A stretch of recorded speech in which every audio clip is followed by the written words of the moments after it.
Je fais une dernière illustration de l'extraction du nom d'un fichier.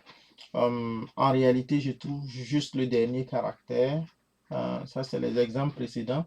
À partir du moment où la dernière barre oblique a été trouvée pour extraire le nom du fichier, c'est pas du tout compliqué. Il faut juste écrire droite.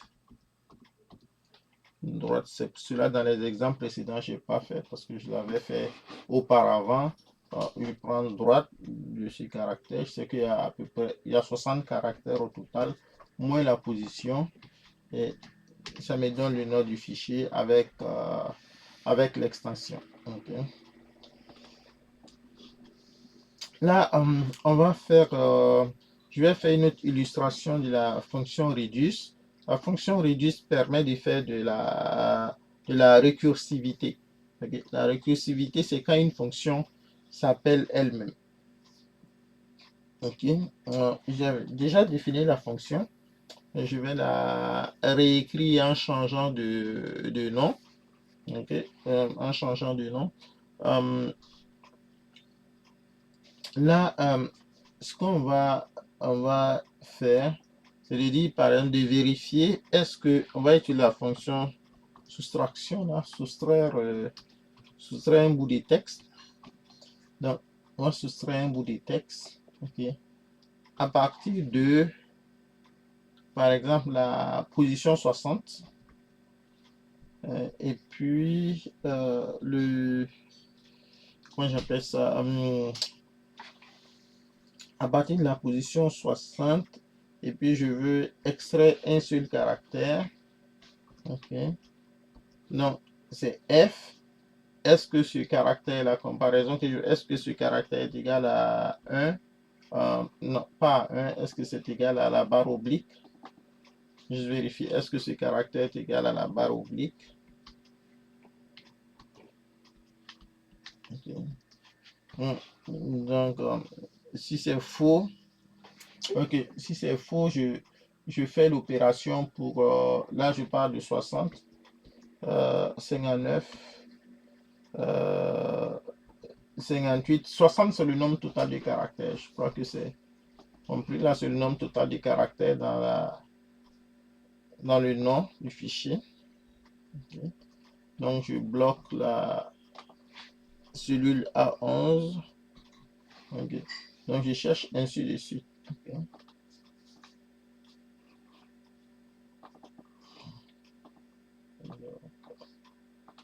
Je dois aller jusqu'à 1 en réalité. Je dois aller jusqu'à 1. Okay.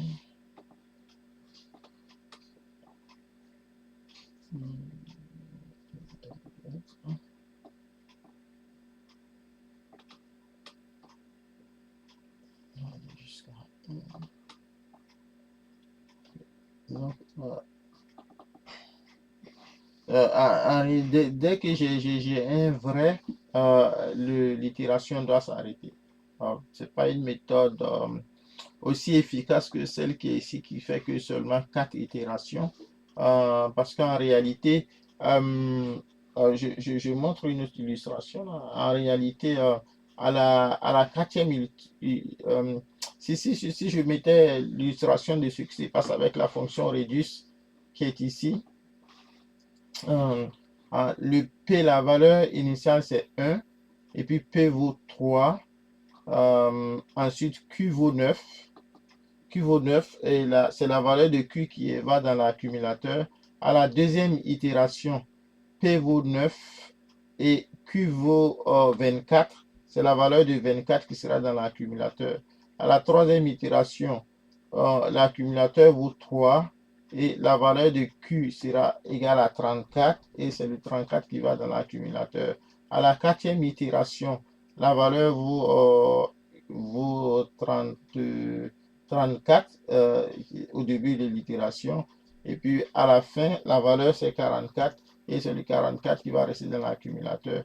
Donc en réalité, on n'a pas besoin parce que quand on va passer à 5, on aura le 44, ok, la valeur cherchée. Et puis après, ce sera le Q va sortir comme une erreur.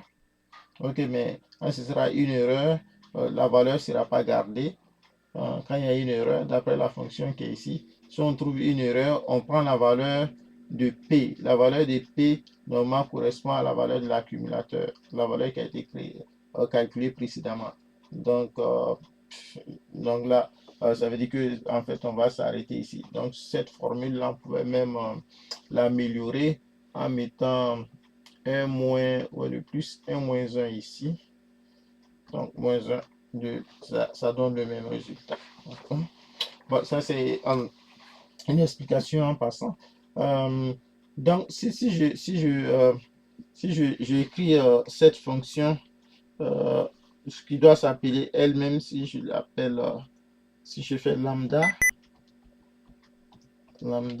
donc je vais aller vérifier. La fonction doit avoir comme paramètre le texte qu'on cherche. Donc, le texte, je vais l'appeler vtext. Vtext. Et puis, le nombre de caractères, je vais l'appeler n. Ici, c'est vraiment la définition d'une fonction. Ok. Puis, ce que je vais vérifier, est-ce que le texte qui est extrait, c'est-à-dire vtext, mon vtext qui est extrait là, le texte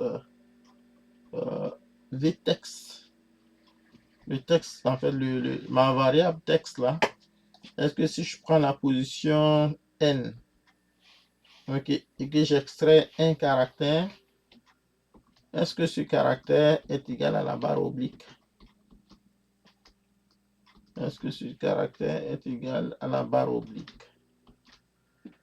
Si le caractère n'est pas égal, si le caractère est égal à la barre oblique, donc retourne la position n. Mais si ce n'est pas le cas, refait le calcul pour la position refait le calcul pour la position n-1. Ok. Donc on va appeler ça, on va donner le nom de la, parce que dans l'itération, dans une formule récursive, dans une fonction récursive, il faut mettre le nom de la fonction elle-même. Notre fonction, on va l'appeler fct dernier. Ok. Dernier, c'est le dernier caractère qu'on cherche, la dernière barre oblique. Donc on va appeler f dernier. Ok. On va appeler f dernier. Mais c'est ça, f dernier, notre fonction c'est vtext, le vtext toujours. Et puis là, on retrace 1. Ok. Donc là, il faut que je ferme quelle parenthèse. Je dois fermer, si j'ai fermé toutes mes parenthèses. Je n'ai pas fermé le lambda. Ok, j'ai fermé la fonction lambda. Ok, bon. Ici, ça nous dit que la fonction ne marche pas, mais ce n'est pas un problème là. Parce qu'on ne peut pas écrire la fonction récursive là totalement. Ici, je vais aller chercher la valeur qui est ici. Dire 60 par exemple. Ok. Bien sûr, ça ne marche pas, mais c'est juste copier la formule. Ok, j'espère que je n'ai pas oublié les parenthèses. C'est les parenthèses qui créent les problèmes le plus souvent. Si. Ok. Je pense que il y a une parenthèse qui est mal écrite. Une parenthèse qui est mal écrite. Ok, j'ai pas extrait le texte. Ok, je dois extraire le texte. Je dois extraire le texte.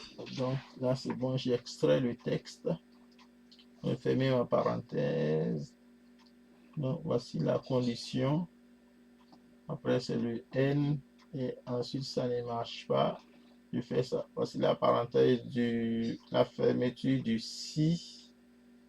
Mais après le si, il faut fermer la fonction lambda. Donc, la fonction est correcte. Ok. Bon. Pour le moment, la fonction ne marche pas parce que la fonction f dernier n'a pas été définie. Donc, ce qu'on fait dans ce cas, on vient dans la zone de définition des fonctions. On crée une nouvelle fonction. OK. Et cette nouvelle fonction, je vais l'appeler f dernier. OK. Je vais l'appeler f dernier. OK. Et je fais enregistrer. Je vais fermer. OK. Et ça me donne mon 44. Donc ça c'est donc à partir du moment où on a la valeur de 44 là, on peut extraire le nom du fichier. Notre la dernière position, le nom du fichier. Il faut juste mettre le nombre de caractères NBK